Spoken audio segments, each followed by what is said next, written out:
Өөрөө бол ер нь намаа сонгоод авч ороод ялуулна гэсэн итгэлтэй байлаа ш баяр цогт. Энэ хүн чадах болов. Итгэлтэй байгаа хүн зөндөө байна шүү дээ. Баяр цогтыг гинсэг дээр ер нь батламжлах дээр та ямар байр суурьтай байгаа вэ? Зөндөө л илэрхийлсэн шүү дээ. Тий эх орноосоо урвсан урагчаар юу гэж гинсэг тавьчихсан. Энийг та эрх баригч намын захиалга гэж харж байна уу? Ягаад гэвэл гинсэг чинь 2 жилийн өмнө одоо ажиллаа өгчиж сонгуульд нэр дэвших хэрэгтэй болох юм хэлсэн шүү дээ. Энэ хүн гинсэг болсноор 28 онд сонгуульд нэр дэвших хэрэггүй болно. Тэгэхээр нөгөө намын захиалга гэж харж болох уу? Танаа намыг ерөнхийлөгчийн сонгуульд муу оролцуулах. Манай намыг ерөөсөй байхгүй болгох л захиалга шүү дээ. Одоо баяр цогтыг үр гүйцэтгэгч болсноос хойш манай намын рейтинг доошо унаад эхэлж шүү дээ. Амын дараах баяр цогт гэдэг хүнийг үргэлжлүүлэн оруулж ирэх юм уу? Өөр хүн оруулж ирэх юм уу гэдэг бол амын дараахын эрхийн асуудал. Оруулж ирсэн хүнийг батламжлах уугүй юу гэдэг бол үндэсний бодлогын хорооны 378 хүний асуудал. За ер нь бол манай ах нар одоо зөвлөгөөгөө өгöd явуул их зүгээрээ. Тун чатныхын чачаага үрж байна. Залуучуудаа замыг нээж өгөөч вэ гэж хүсэж байгаа. Би бол алс намын гинсэг манай үеийн залуучуудаас хүн төвлөгдөөсэй гэдэг үнэн сэтгэлсний өсөлттэй байна. Бид нар маш олон жил одоо 60 70-аад оныхан маань ингээд төр барьлаа, төрд ажиллаа. Тэгээд эндээс гарсан одоо давуу тал нь юу юм те алдаа оноо нь юу юм энэ дээр бас бодох хэрэгтэй. Хоёрдугаарт гэвэл манай намын үндэсний бодлогын хорооны гишүүдийн нас бол маш их залуужсан байгаа. Тийм болохоор бас ерөнхий нарийн бичгийн даргын хувьд бол бас залуу хүн байгаасаа гэсэн бодол байгаа. Монгол Ардын нам бол залуу хүнээ ерөнхий сайд болгож шүү дээ. Залуу болгосон хүчнээ. Танаа нам гэтэл 60 хүрч яваа хүнээ ерөнхий нарийн бичгийн дарга болгож байна. Энийг та эрх баригч намын захиалгат хүн гэж харж байна уу? Юу гэж харж байна?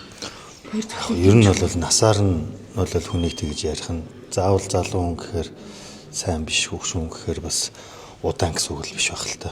Би ерөөсөө хог хүний талаар ярмааргүй байна. Одоо жишээ нь баяр цогт тухайн төрийн ажлын туршлага, дадлага тийм энэ юм бол байгаа. Тэгэхдээ би бол энэ 80-аад оны залуусаас гинсэг болоосоо гэж бодсон. Өнөөдөр 80-аад оныхан 45 6 хүрцгээж байна. 80 оноос нь тооцвол 46 настай залуучууд. Тэгээд энэ залуучуудаар ачаа өрүүлж хийгээсэй. Ах нар нэгэн цагтаа ингээд энэ намын хамаг ажлыг 30 гаруй нас, 20 гаруй наснда энэ намыг авч явж ирсэн шиг өнөөдөр 40 гаруй насны залуустай ядаж боломж олгоосэй.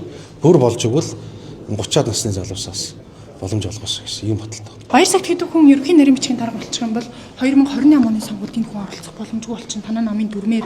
Тэгэхээр энэ эрх баригч намаас одоо захиалж байгаа хүн гэж харж болох танаа намыг 27 оны сонгуульд муу оролцуулах. Би зүгээр ганц л жишээ хэлье. 2021 оны сонгуул ерөнхийлөгчийн сонгуулиар яалаа. Улсын хурлын 9 гишүүн дээрээс нь би өөрөө энэ талбай дээр бид нар 9 оны үйлсгэлэн зарлж ирсэн. Манай намыг 2 бутлагддаг, 2 тамгатай болгодог, 2 гэрчлэгээтэй болгодог хин хэдэ эрх баригч нам л байдаг. Тэгэхээр тэдний гар хөл болж байгаа хүмүүс манай нам байх ёсгүй гэж харж байна. Эрх баригч намын захиалж байгаа хүн гэж харж болох юм уу? Ягаад гэвэл Үгүй би тэгж хэвээр харахгүй. танаа намайг 27 оны ерөнхийлөгчийн сонгуульд ялалт байгуул хатын хүн. Ер нь бол баяр цогтор манай арчсан намын лидер үү гэвэл лидер шүү дээ. Мэдээч хүмүүс өөрийнхөө өнцгөөс өөрийнхөө югаар л дүгнж байгаа. Би бол хов хүнийхээ баяр цогторыг дэмждэг. Монгол Ардын нам залуучуудаа дэмжиж тахад танаа нам Бид нар ялах хүнэл дэмжих шүү дээ. ялуулж чадвар танаа намыг Ер нь бол яг баяр цогт даргын хувьд бол бид хов хүнийхээ хувьд бол ямар ч асуудал байхгүй.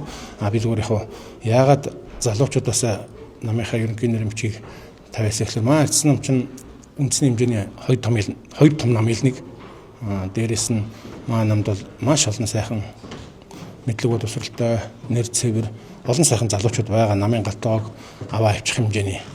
Тэднээс дэвшүүлэх байлгүй. Дээрэс нь баяр цогтор мэдээж өрсөлдөөнд орох намын дарга улсын зөвлөөр оруулж ирсэн юм чинь. Тэгээд цаашаа явж шүү дээ. Ерөөсөө намын юу чинь олонхоор шийдвэр гаргана. Тэгээд хэн олон хулан тэгээд тэр нь ачаагаа үрээд явдаг ийм л зарчимтай шүү дээ.